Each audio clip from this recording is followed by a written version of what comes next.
Perfectionism, confidence, and losing your twirl.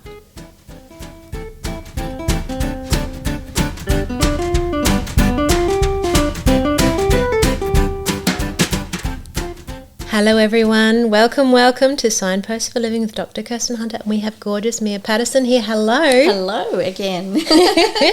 Lovely to be back. Oh, and everyone, Mia is someone who I just absolutely delight talking to because we just bounce off each other with our working with children and teenagers, young children for you also. Yeah, 5 to 18. Yeah, and you've got this wonderful extensive education background. You're now a deputy in a school, but I don't know everything you do. Reluctant deputy. I'm a reluctant deputy. But you're incredibly involved in, relationships, welfare, connectivity. Love that, yeah. Within the school, with the kids. And, I think you love the pulse. I do. I love children. Yeah. I love young people. Yeah.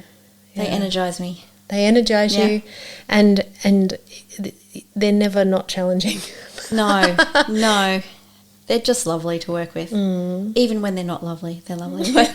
Well, I think you love the challenge. I do. Which is great. So we were talking about what to talk about today, and we were saying, well, we could talk about perfectionism, we could talk about confidence, we could talk about you have this beautiful language, losing your twirl, and then it was, 3 for 1, let's talk about everything. Yeah, let's do that. I like that. Yeah. I like that. So where do you want to start? I mean, I have enormous amount of clientele who come in and they have perfectionistic traits. And, they are incredibly anxious because everything has to be perfect, because if you can do it really well, then why don't you do it that well? What's the point in not? Yeah, and if you don't do it exceptionally well, perfect, which is impossible, then you are failing, and then you're opening yourself up to your own criticism. Other people's criticism means that you're not as valuable. Basically we're performing monkeys all the time, and we have to be perfect in our whatever that is. So that's my read of perfectionism. What's yours? I see a lot of this it's getting younger, unfortunately. So it's the presentation of perfectionism that is concerning, and the having to be perfect, having to get A's, that's very, very prevalent in where I work. And the stress, and you mentioned anxiety. Honestly, the anxiety that I see in young people today, because I have had someone say to me, and I quote, there's no point in getting a B. Wow. Because I've said, when I was at school, B's are awesome. There's no point in getting a B's. B's are above average. Yeah. No, it has to be an A. And then there's the stress that goes with that, the procrastination, because I don't want to start, because I don't know where to start, and it needs to be perfect. And it's crippling. Crippling is a brilliant word. It is crippling, and it is physically crippling. I've seen it play out that way in students who just end up sick, and then we get mum and dad involved, or mum, or whoever, wanting extensions, and I'm thinking, just do it. I have talked, I think, before to you about there's a great acronym, GETMO, GETMO, GETMO, good enough to move on. Oh, I like that. So there's a lot of research behind this, but it was given to me in a conference I went to years ago, and don't quote me on the stats, but it was like you spend 2 hours to get to 80%. So here's my 500-word essay. I have to put it in. I've spent 2 hours. I've done all the research. It gets to 80%, and then you can spend another 10 getting that next 20%. So you get to that perfect score of 100. So you spend the 2 hours, and then you go and you spend 10, and then you stress and you spend more. And this is exactly the pattern of what I'm seeing. So you'll get the ones who go, I can't do it, I'm not going to try, I'll just slap in something. But then you get the other students who are notoriously the high B, A-ish students, who just keep flogging themselves. And I say, you're going to spend another 10 hours on getting another 2 marks? I don't understand that. Do you know, I often think in cartoons. Mm-hmm. Right. And I imagine perfectionism as someone who's standing there they're holding a gun to their own head, except the gun's invisible. Yeah. Yeah. Right? Absolutely. You know, they're behaving as if it's the end of the world. It's a crisis. It's an absolute critical event. But it is a fiction of their mind, because in truth the world will keep turning. It doesn't change who they are, it doesn't change their intelligence, it doesn't change their value. It might change how they perceive themselves. I'm always an A student, but you know, and it's this self-imposed pressure, and it's just not real. It's not rational. It's not real. It's not prioritizing. You know, I had a really interesting ballet teacher growing up. So I did 16 years of ballet, high intensity. In the end, someone should have told me that I wasn't the figure to be a ballerina, but I loved it. She used to always, like, as we were going into exams, she'd kiss us on the forehead, which was very interesting because she was a cigarette smoking, swearing, lovely lady. I got a visual. And she used to go, whatever happens, the sun will come up tomorrow, as we went into the exam. And I've thought of that so often, and I think that's the message we should be pushing. Yeah. Because it's almost like, if I don't get this A, my world will collapse. And I've said to students, tell me about the A you got, because I've had some students this year that I had last year. Tell me about the score you got, the mark you got in term 1 last year. Well, I don't know. I don't know what it was. You can't remember what it was? No. And so I said, well, how important is it? And then the other thing I'll say to them is... Great, I'm going to use that. That's great. Would you like, think seriously, would you like to have a friend, your best friend, be perfect? Have a think about it. Your friend is perfect. Would that be much fun? Every time people go, girls mainly will go, no, you know, like, it's your worst nightmare. Imagine having a perfect friend. You're never going to measure up. I said, so doesn't that mean that you can be a fabulous friend? Because if we're all not perfect, people are going to want to be your friend. If you're perfect, no one wants to be your friend, you know, because no one wants to be friends with someone who's perfect. They would care about that. Yeah. And you can see the cogs turning and the wheels turning and the cogs clicking, whatever, the processing that happens, and then but I have to go and work because I have to get an A. So just that, I don't know what happens. I don't know how it happens. I don't want to blame parents, because I was probably, you know, always do your best, always do your best. So where is the measure of your best? Is that an A or is that a C? I am not exaggerating. I have never said that sentence in my life to my children. Always do your best? Never. Yeah, I don't know that if I use those words, but it was sort of... Super common. I think that it's a standard assumption from parents that that's the right thing to say. And it's seen as being, you know, motivating. And I think for most kids, they go, oh, yeah, I'll give it a go. But for those kids who are inclined toward perfectionism or fear of failure, it's debilitating. So I think it's dangerous. It is. I much prefer saying, why are you doing this? Are you doing it to learn? Great. Put in a bit of effort, show that you care. Great. What do you need out of this? You know, if you want to do medicine and you need amazing grades and you want to go straight through, okay, that's actually a reason to bust your tush. But if you don't need a final grade of that degree, you need something else. What do you need for that? Okay, well, maybe do a buffer. That's what you need. So I see it as, you know, you need a key to open the size door that you functionally need, and a very practical approach. Like, you know, you're literally paving a path for you. What do you need? And all of that is stepping away from ego. Yes. It's just functional. You know, you're giving yourself a resource here. That's it. And I would add, it's stepping away from ego, both child and parent. Yeah.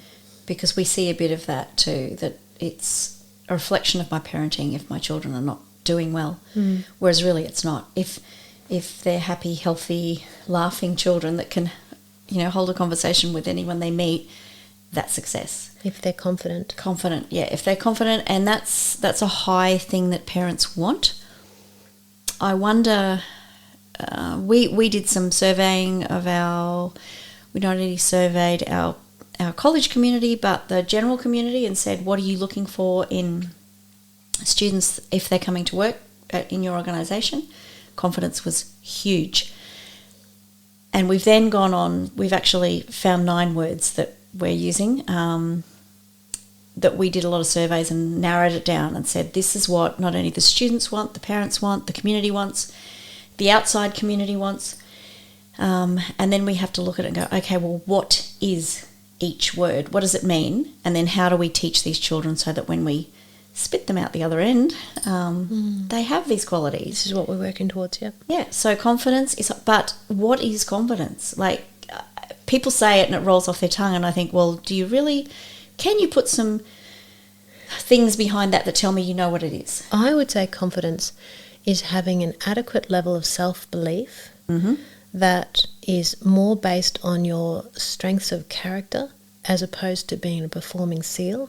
Yes. Yes. And I would say it's having the capacity to bungee around and kind of walk, like a level of flexibility so that when you inevitably don't go great, you can sort of have a bit of space to say, okay, well, I can tolerate that. Yeah. Now I'm going to move in this way, or this is what I can learn from this, and not having this rigidity of being black and white in your thinking and saying it's a crisis, I'm a failure, it's a disaster.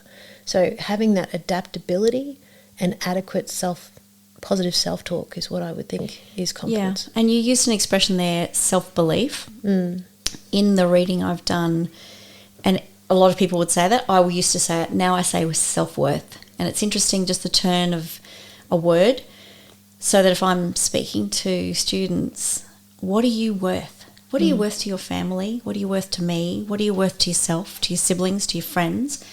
You're worth a lot. You are hugely worthwhile as a person. If I speak to students and I say the belief, self-belief, believe that you can do it, it's a different little nuance on the word. It's a little bit like jealousy and envy. There's just that. Yep. I know Brene Brown does a really big unpacking of all those words and what is the difference. I think it's great to talk to young people about what is self-belief. Is, believing, not believing you're going to get an A or you're going to be the best at something, but believing enough that I can give this a really good shot, and believing that if I don't quite hit the mark, then it's okay. I'm going to have a go at it again, or I'm going to try something different.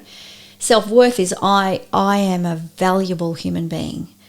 So that is a lot of building into children from a very, very early age. And there's a lot of talk around this too, the whole everyone gets a medal. That didn't work either. But really being specific with your praise and giving it lots, but being specific, and then bouncing it back and forward with them, whether they're a 6 or 7-year-old or whether you're a 15-year-old, you've just played soccer and you, goalie, heaven forbid, I think, that's the worst job in the world. But say you missed the penalty shootout and it was your fault. Like, okay, let's unpack this. What are you feeling? Because I'm feeling like you did a really good job, and that is a tough position. I don't know enough about soccer to give enough words in that situation, but just to be able to talk to them so that they don't feel like the whole thing is a disaster and it's my fault. It's all my fault. But if you have enough if you're confident, I'll be goalie. If you have self-worth, even if I miss it, I'm still going to be okay. Yeah. The sun will still come up tomorrow. Yeah. Having the right words as adults, speaking to children, is so important. And I think when Brene unpacked jealousy and envy and all the different words, I think if we read and think about what we're saying, and we can't get it right all the time. No. Like I've got it wrong so many times. But then in that, go back, I actually did a big muff up just the other day.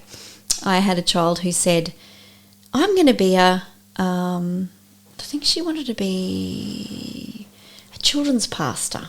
Now this kid is full of talent. She could run the country, this girl.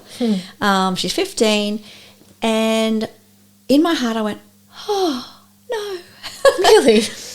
And I said to her, you're going to be, you've got this and this and this. And I can't believe it. And then afterwards I went away and I thought, she probably really wants to be a children's pastor.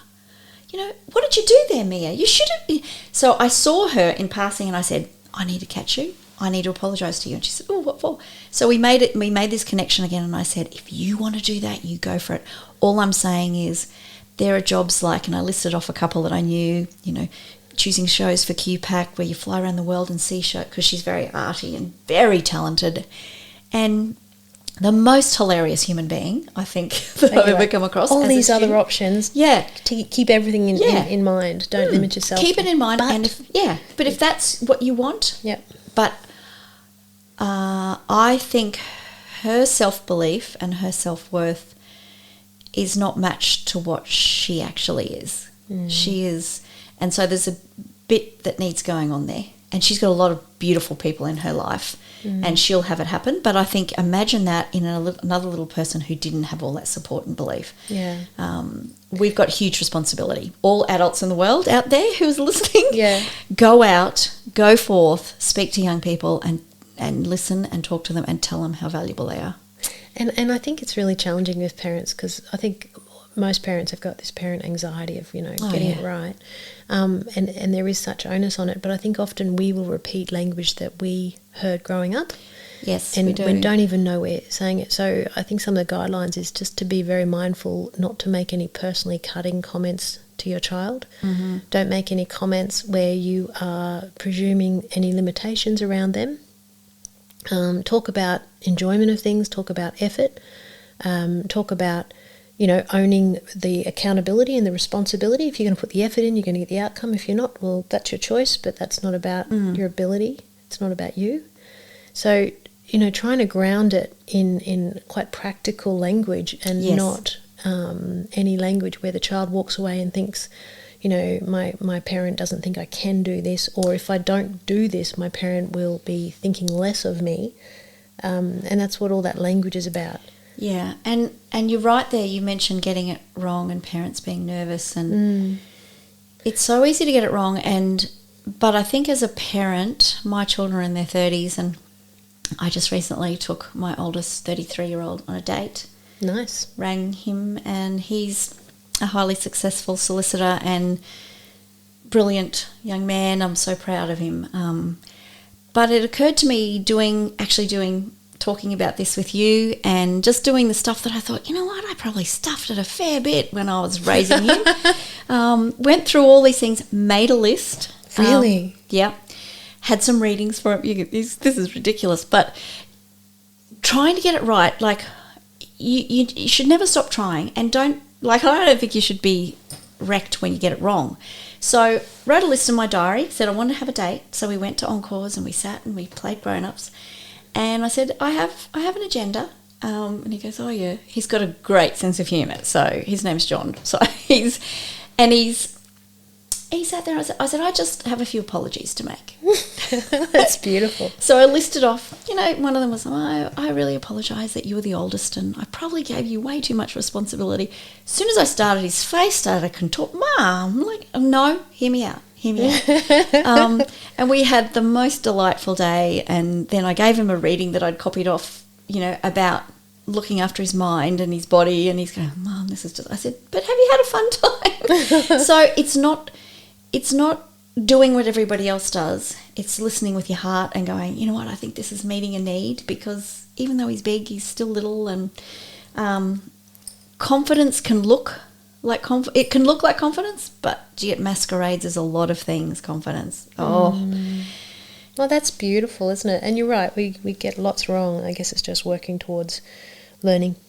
Right? Yeah, and it's learning and owning. Yeah, and perfectionism is a bit contagious. So if we as parents try and portray that we're perfect and we get everything right, well, of course our children are going to think they have to be perfect. And the messages that we hear, if you're not going to do it right, don't do it at all. Yeah, that's a classic, isn't it? Yeah, I would never have done anything because I'm jack of all trades, master of none. So I just give everything a go, and I have some really funny stories in schools that I've given things a go and really done badly. But, it's the giving it a go and the goofball. And there's so many people teenagers who fear failure, so they don't give it a go. They don't try. And, that's debilitating as well. Absolutely. Now, losing your twirl. I was just going to say before, don't give it a go because they've lost their twirl. this came about, and I'm going to acknowledge Eliana, I'll just use her first name, beautiful young girl who's now in senior. Yeah.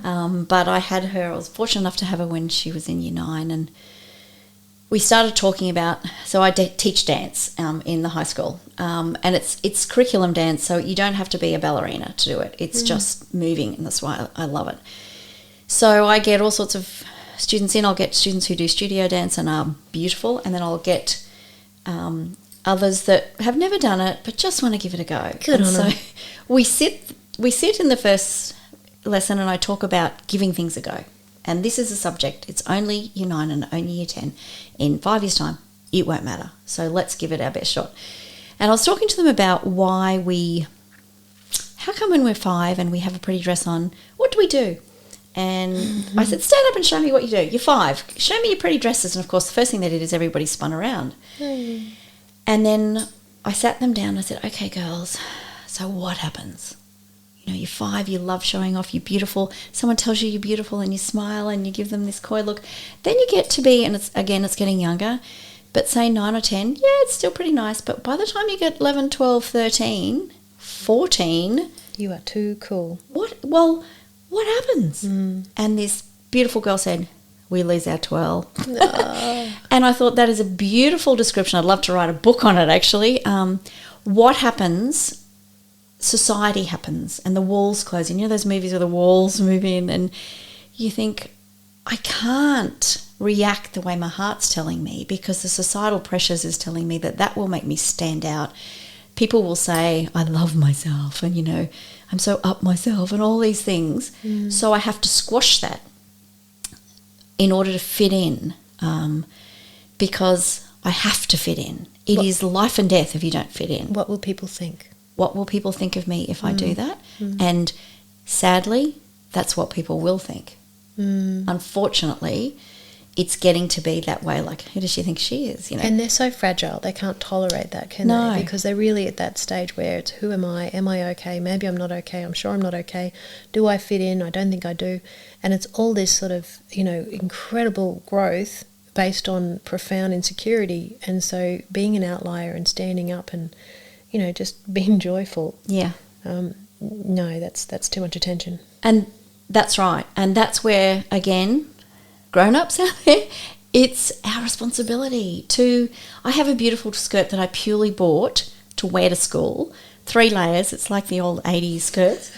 And it has the best twirl. So I'm like in my late 50s. And when I wear it and people say, because it's very bright, I love bright clothes, I love that. I love your skirt. Yeah, look how it twirls. And I do it, and I'll do it in the middle of the playground. I'll do it down in the quad where all the cool kids hang out, you know. And people know that, and I think we need to have more people doing that. You're being a role model for having a moment of just joy, of a lack of self-consciousness. A lack of, who cares what people think? And I actually will say, I know you think I'm weird, and I'm okay with that. Oh, that's brilliant. I'm totally okay with that. So... You know, it's having fun and finding the joy, you said, and it's so hard. We become so compartmentalised. How long did it take you in your life to have the confidence to not care? Now, that's digging pretty hard. Do you get my point? I do, and I understand, and this is probably why I understand. You don't have to answer that. No, but I took a very long time. Yeah, and that's, you know, so it's role modelling and it's so great, and let it be more contagious and everything, but it's also a legitimate, you know, like it's a hard-earned skill that you've got now. It is, and I often say to them, I wish I had have known this years ago. Yeah. You know, because it just wasn't about this. No teacher, I went through 5 years at a private school in Toowoomba here. No teacher spoke to me once, and I would remember it if they did. One time a teacher said to me, Mia Longwell, pull your socks up. Oh, look at that, your socks are down. Made a sarcastic comment. I said the only other time teachers spoke to me was to impart knowledge in lessons. Nowadays, teachers are interacting with students all the time, or they should be, as much as possible. So we need to just be real and say, yeah, we struggle. I struggle with that too. I remember doing it when I was a teenager, but I still do. I tell a beautiful story of my grandmother in a nursing home who turned 100 and visiting her one day, and I tell them this and they laugh. And they'll all sit around and play cards. And then I turned up one day and I said, where's Vera? And one of the ladies goes, we don't like her anymore, so we didn't invite her today. And the kids love that because I said, it never stops. So you need to get it right now. Get it right. Invite people in. And oh, my gosh. Something that occurred to me before that I'll pop in while I think of it. And this is a really brilliant piece of advice I got. Again, it came from Brené Brown. She talks about fitting in and belonging. I've used this so many times, and it stops students in their tracks. If they come to me and they're chatting and they'll say, they get to the point, what's the problem? You dig and you dig and you dig. Okay, what's happening? What happened there? What did she say? And you go for a while, and in the end, they may not say these words, but you get the message, I just don't fit in. And I always say to them, so it sounds like you're saying you feel like you don't fit in, if they don't use the words. Yeah. So I'm going to tell you two things. Like, fitting in is you're changing everything about yourself to match the group that you want to be part of. There's another way of looking at this. Would you like to fit into that group, or would you like to be who you are and value the qualities that you have, and then find a group that you belong to because of the way you are? And they take a while, and it's seconds, but you can see the lights going on, and I say, I think I'd rather belong being me than fitting in, which is trying to squeeze myself into something to match something else.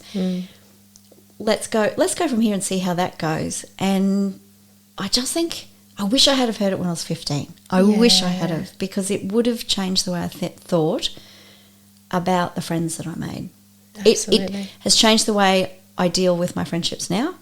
Totally. Since I've heard it, I thought, right, I know what to do now. Yeah. We're going to have quality control here. Yeah, exactly. It's like that. Quality control. Have a bit of an on audit. Your friendship groups.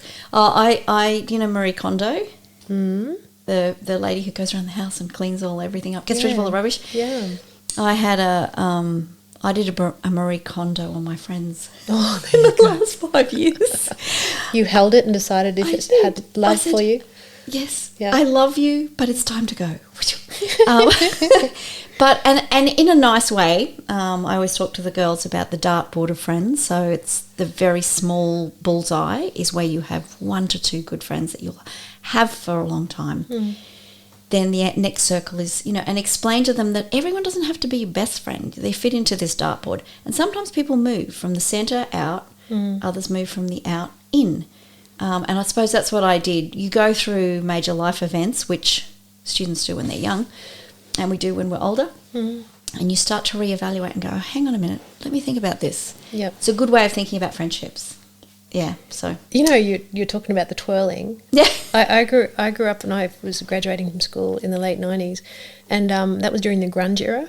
Oh, really? So Nirvana and... So do you know what twirling is? Do you want me to model it? Like, I can stand up and show you if you like. Well, there's lots of darkness and grey, and it kind of really went with the teenage persona. Lots of piercings. Yeah, well, no, not at my school. That's punk, is it? Yeah, punk came a bit, I don't know, earlier. I don't know. Yeah, but I just think it's really funny, isn't it, that all these different kind of phases and how they match. So there was no twirling in my years, but anyway. I bet when you were a little girl you used to twirl. Absolutely. I used to had dance a pretty dress to Cyndi Lauper and Madonna and Michael Jackson. There was lots of twirling. Absolutely. Yeah. It's interesting. We'll put on one of my favourite songs, Happy When I'm Dancing. Oh, yeah. So I'll whack it on and go, okay, let's go. And off we go. And they all just stand and stare and their eyes get bigger and they go, please stop this. And then we have this conversation. Because they're embarrassed for you. Yeah. And I had a group that I taught right through to grade 12, and they gave me the most beautiful present at the end, stuck it on, and we danced. And there was the daggiest dancing you've ever seen in your life, and we had so much fun laughing at each other. And there was no alcohol involved? No. Sadly, no. Not in schools. You don't quite need that. No. Oh, my gosh. Yeah. That's fantastic. Well, personally, I have never really suffered from perfectionism. Have you? No. Oh, yes. No, yes. I haven't. It's not part of my nature at all. I wonder what the percentage is. I don't know what it is, but I see a lot of it. I do as well. I really see that it's got actually, I was about to say I can see a lot of, links through with background, but I actually see such an eclectic background. It's ridiculous. Yeah. I mean, I even had one person who came who's an extreme perfectionist, and, there wasn't a drop in her background. Mother was adoring everything that this person did was perfect. Actually, interesting. Yeah. Oh, as you were saying that, I'm thinking, yes, there's a lot of backgrounds, but one thing that I've noticed, they don't listen. Perfectionists will not listen. Give me a grunge person or give me a kid that's really struggling for all sorts of reasons, environmental, they'll listen and they'll believe. So you say to them, I think that's cool. I'm thinking of one particular boy at school who I just adore. He's been in so much trouble. But I bought him something at the tuck shop one day because he sidled up to me and went, "G'day, Mrs. P." And he's got this real drawl. And I went, "G'day." I won't say his name because some connection falls in. But I just love him. And he's been on the edge, ready, nearly moving on from our school a few times. And he goes, "Geez, I'm hungry." I said, "How about a biscuit?" And his eyes nearly popped out. And connecting over a chocolate chip biscuit like that, we have these big, huge ones, so it wasn't just a measly little one. And he just sort of hung then, and we had this conversation, we chatted away, and everywhere I see him, I say, "G'day," and call out his name, and he'll come and follow me, and we talk. You can do a lot with that. Yes. He's in the same age as another couple of girls that I know quite well who are perfectionists. It doesn't matter what you say. They don't believe you. Because I think they have that black and white thinking. It's perfect or it's a failure. And, apparently the word perfect comes from some Latin origin, which means good enough. Oh, you're kidding. It doesn't actually mean 100%. That's us in our Anglo way taking it and absolutely distorting it. So perfect doesn't even mean perfect. Yeah. Ironic. I like that one. That is quite ironic. It's ironic to me that you have, and I would imagine you have more perfectionists than you do. I mean, obviously there's lots of other things that cause children to have, or young people to have mental health. But I think it would be my most difficult challenge in my context. Can I tell you about my attitude going through school, which is... Oh, I'd love to hear that. Yeah. I remember sitting in a class in grade 8 and looking around and saying, so what is this system? What is this? What is this? What is this? What is this? What's the gig? And, okay, so I'm in grade 8. I'm going to go through to grade 12. And I know I'm going to go to uni. I know I need to do a career because I need something that's really going to challenge me. I knew I was bright. But, so what do I need? Okay, so grade 12, when I went through with OP, grade 12 goes to entry to university. So basically, what does grade 8, 9, 10, 11 give me? Nothing. I'm guessing, can I jump in here? Yeah. I'm guessing, A, you're in the cool group, and I forgot my B. There was two things that occurred to me. You definitely would have been, because I grew up struggling, working hard, very uncool, and thought I had to do everything the teacher said to me. So that's why this sarcastic comment, "Oh my goodness, your socks are down," because I was really sat up the front of the class. You would have felt quite attacked by that. Yeah, oh yeah, it really hurt my feelings. But I would have been looking at girls like you going, it must be so great to be you. No. I wasn't in the cool group. No, I was just comfortable, just in the middle space. I was very sporty. I was very social. Okay, so that's good. I was not sporty. I could. You're a ballet dancer. I did lots of ballet, so I couldn't catch a ball. So. Right, yeah, very sporty. And so then I thought, well, okay, so grade 8, 9, 10, 11, those grades actually are going in the bin. They're not actually going to help me with what I need, and what I need is high grades in grade 12. So what I need to be able to learn so that I have the capacity in grade 12. That's insane. No one thinks like that. I remember the classroom. I remember the desk. Yeah, literally. Wow. And it was the first week of grade 8. And so this doesn't help me. So what I'm going to learn so that when I get to year 12, I've got the foundation. I'm going to get in my assessment because I don't want to get in trouble. That's a waste of my time. That's not fun. But you don't get in trouble for not having good grades. I don't care that the teachers don't know that I'm intelligent. I don't care. And so I'm not going to go and bust my ass for someone's opinion of me. Yeah, no. And I'm just going to have a great time. So that was my B. I just remembered it while you were talking. I bet you were smoking behind the sports shed. No. Never smoked. Oh, really? Never smoked. Never got into alcohol, really. Experimented. Never got into trouble? Not really. No, not really. And if you got into trouble, would you die a million deaths, or would you just... I was too smart to get in trouble. Okay. Yeah. So anyway, I went through and I passed or I failed. Yeah. Literally, pass, fail, 8, 9, 10, and the 11, and the teachers didn't know I was bright. I stayed under the radar, didn't get in trouble. And then I got to year 12 and I said to my friends, I'll see you in June. And I put my head down, absolutely busted it for grade 12 and got through. And then I got into uni and only, I think, 13 out of 400 people got into honours from my undergrad to get into honours to do psychology, and then went on to do clinical PhD, which was only 3 out of 400. Wow. And I'm a statistician, and I failed maths at school. So I hope none of the students at our school are listening to this, because it's going to make them stop doing something. We're always saying the foundation is so important. Well, I did learn. Yeah. I did learn. I did sit in class. I used to chat a bit, but I used to listen. I used to pay attention. I used to learn. I picked subjects I liked. But I guess what I'm trying to say is, so when I'm working with kids and they're coming in and saying, I have to get A in my grade 9, math class, and I say to them, do you? Why?